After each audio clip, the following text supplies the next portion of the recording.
Hi, my name is Ryan Lucas, and this is my APM3000 Advanced Patient Assessment Neuro Patient Assessment Practical.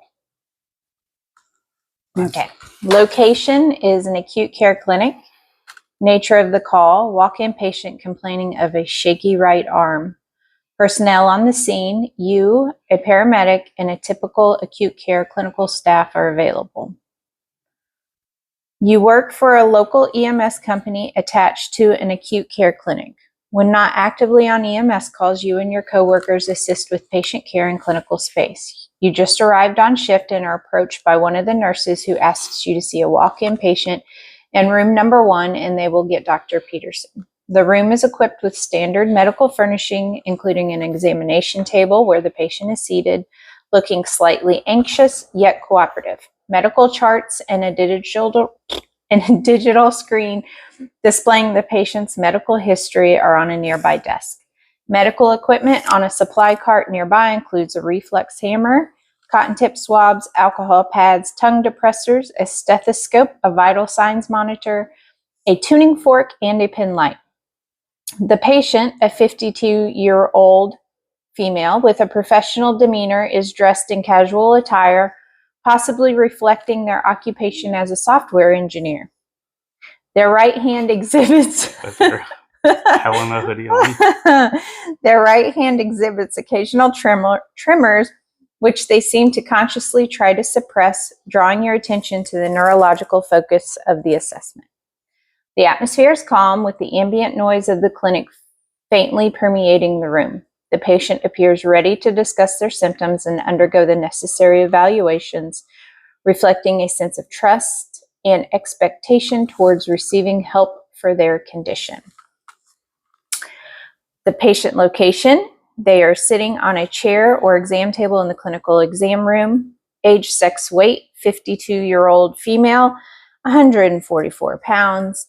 Immediate surroundings. Surroundings are consistent with a typical acute care clinical setting.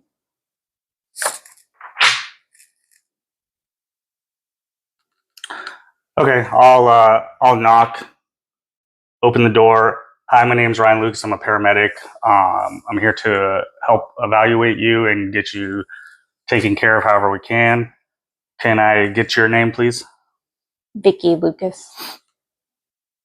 And do you prefer Vicki or would you prefer Miss Lucas? Vicki's fine. Okay. As I walk in the door, what is my general impression? You see a 52-year-old dressed professionally in otherwise apparent good health, clean and well kept. They are somewhat anxious and distracted, likely due to a neurological symptom.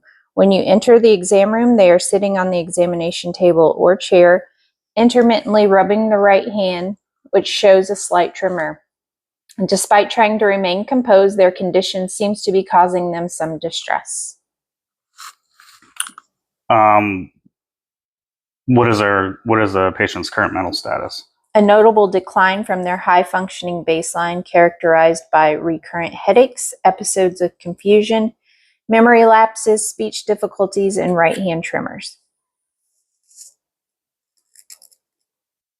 So it's pretty much you as a real patient. Oh, stop. All right, so his headaches, what were the other episodes of confusion, memory lapses, speech difficulties, and right hand tremors.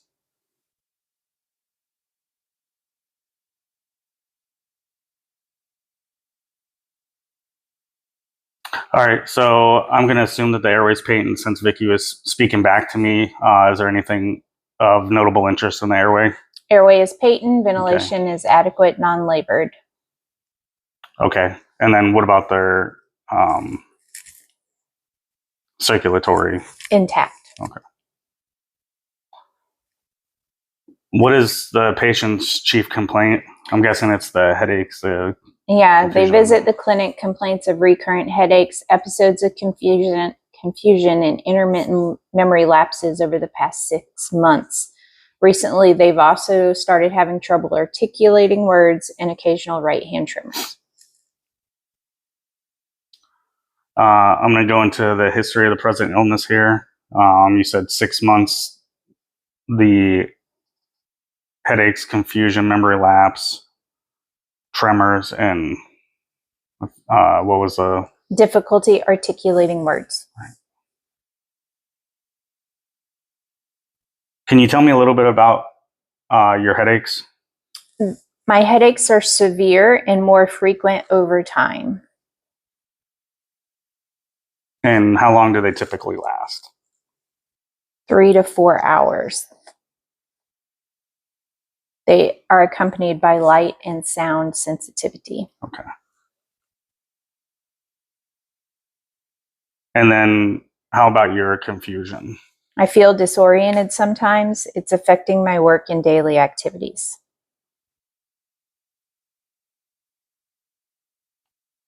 And can you explain your memory lapse that you were talking about? They're usually accompanied by dizziness or brief loss of spatial awareness, adding to the distress.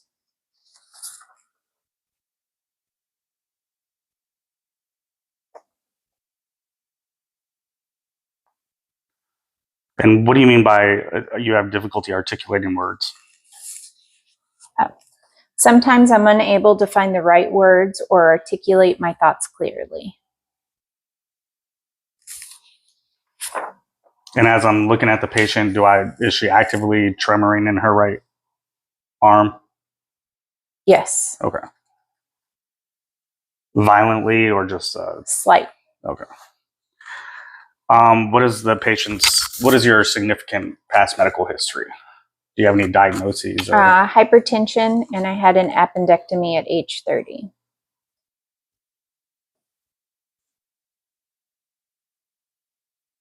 Do you take anything for the hypertension? Lisinopril 40 milligrams.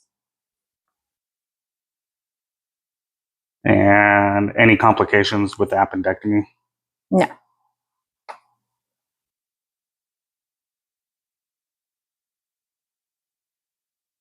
And any allergies or medications? No known drug allergies. Okay, I'm going to go ahead and hook you up to a vital signs machine. I'll go ahead and get a quick set of vitals. What are my initial vitals? And with a blood glucose, please. Blood pressure 150/95. Pulse is 88. Did you take your medication this morning? No, I must have forgotten.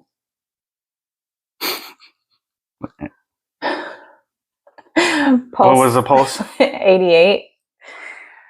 Respiration 16. Temperature is 98.6. Pulse ox 98%. Blood glucose is 166. And I have a headache that is a 7 out of 10. All right. Have you taken anything for your headache yet? No. Okay. I forgot. Just going down as I continue my exam, I will check your head, eyes, ears, nose, and throat. When observing your head, I'm looking for like decap-BTLS or any deformities. Is anything noted when I'm looking at your head? No deformities. Okay. And then for your eyes and ears, I'll go ahead and use a pen light or an ophthalmoscope, and I'm going to check your pupils for reactivity, and then I'm going to check your ears for tympanic membrane. No deformities. Nothing. Okay. And then I'll have you open your mouth and say ah. Ah. And do I notice anything of significance? Nope. Everything is intact. All right. And then for your respiratory system, I'll go ahead and put on my stethoscope. I'll ask if it's okay if I touch you for the rest of this exam. Is it okay if I touch you for this exam? Sure. For this exam. Yes, sir. I'll go ahead and put the stethoscope on you. I'll listen to apexes and bases, and then I'll also listen to your heart for any murmurs or gallop or anything like that. Anything noted? Respirations are regular and unlabored. Breath sounds are clear bilaterally without wheezes, rales, or rhonchi. Heart rhythm is regular without murmurs, rubs, gallops. S1, S2 are normal. ECG shows normal sinus rhythm. For your GI, I'll just go ahead, look, listen, and feel. When I'm looking, do I notice any abnormalities? Other than gross a abnormalities? surgical scar in the lower right quadrant. Everything Okay. is within normal limits. And that was from the appendectomy. Correct. And then as I'm listening, what do my bowel sounds sound like? Hyperactive or Normal Okay. in all 4 quadrants. And then as I palpate, I'll go ahead and palpate each quadrant with a rolling palm. Do I notice anything, any masses, or do you elicit any pain? Abdomen is soft and non-tender without guarding or rebound. Okay. No masses are palpable. And then and then I'll just check your extremities and your musculoskeletal. So I'll go ahead and have you, I'll go ahead and look down for any abnormalities and check your grip strength, things of that nature. Anything noted? No.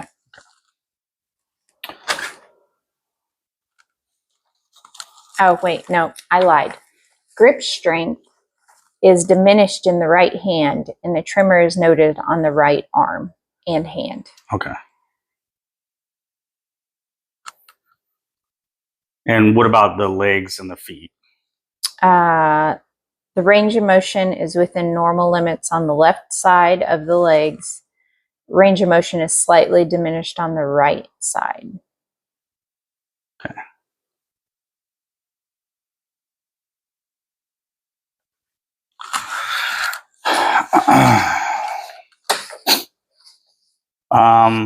All right. Since I received those deficits for your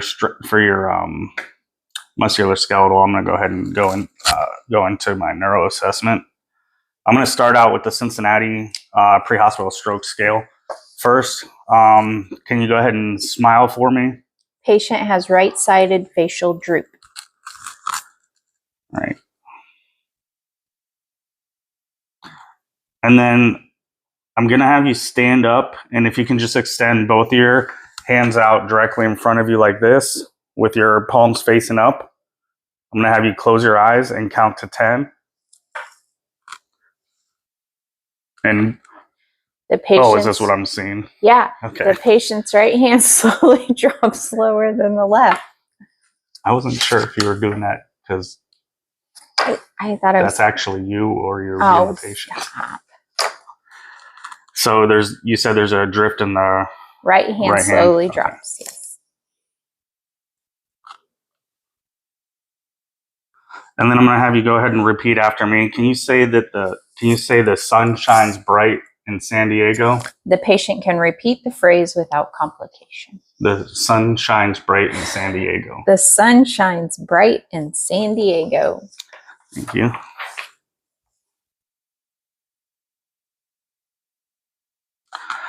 Going down for my cranial nerve assessment, I'm going to go ahead and start with cranial nerve 1, it's olfactory nerve.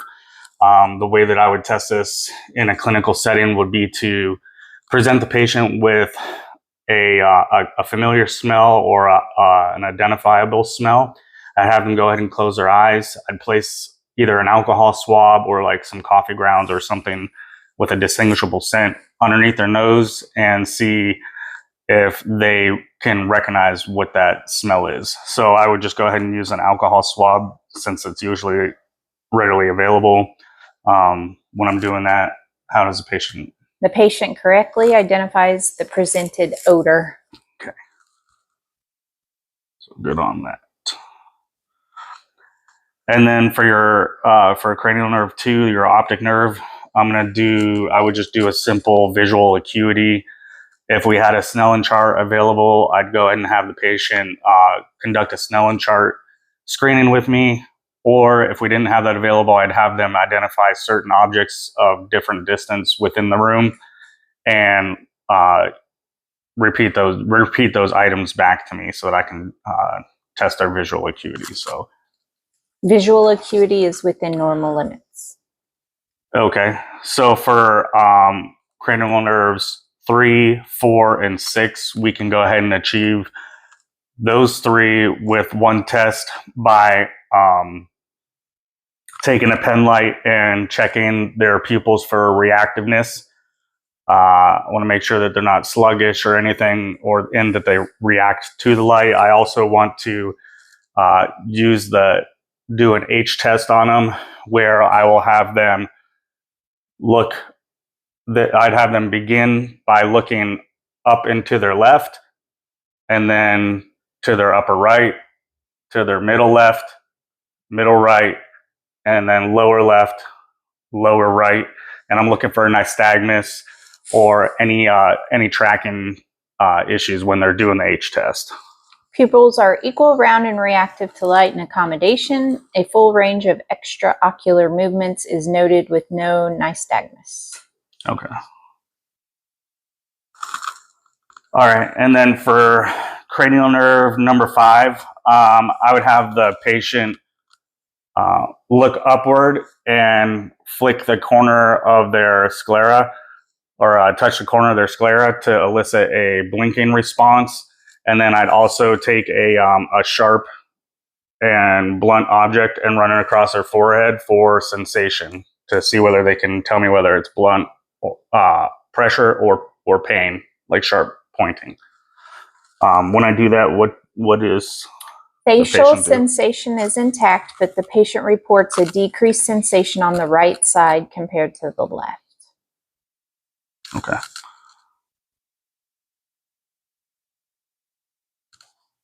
Is it hemispherical or is it diffuse? Hemispherical. Yeah. Yeah. It's only on the one side? Correct. Right side. All right. For cranial nerve number 7, I would have the patient smile, frown, and then close their eyes and squint hard and observe their face movements and muscles for any sort of disturbance, or if it's asymmetrical.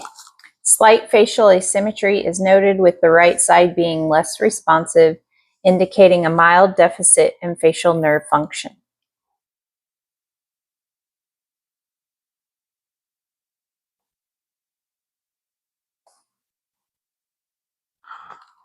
All right. For cranial nerve number 8, the vestibular cochlear, we're checking the patient's auditory response. So what I would do is get right behind the patient. I'd ask them to close their eyes and just make a rubbing noise close to their ear, and then have them point and identify which ear that I'm rubbing next to. When I do that, what happens? Hearing is grossly intact and no vertigo is reported. Okay. However, the gait is slightly unsteady and tends to veer to the right. Okay. I'd also have them stand up when I'm doing that. And walk across the room and back. For cranial nerve number 9, I'd check the patient's gag reflex with a tongue depressor, and I'd also have them say "ah," so that we can check the palate to see how it responds. The gag reflex is present and the palate elevates symmetrically upon phonation. Voice is clear. Okay.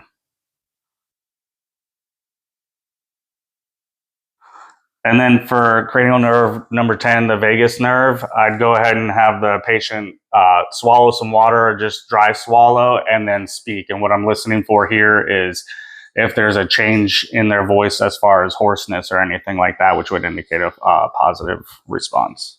Sorry, patient can swallow and speak. Okay. And then for the accessory nerve number 11, I'd go ahead and have them shrug against resistance. So I put my hands on top of their shoulders, have them shrug up, And then same with their legs, I'd have them push against me with resistance. Mild weakness in the right upper limb with a noticeable tremor. Okay. And then I'd have them also turn against me when I'm checking their face against resistance. Anything noted? No. Okay.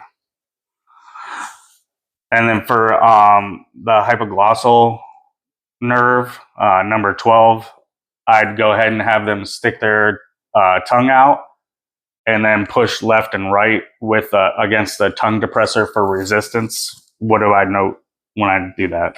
The tongue protrudes midline with no deviation, but the patient exhibits slight difficulty with articulation. Okay.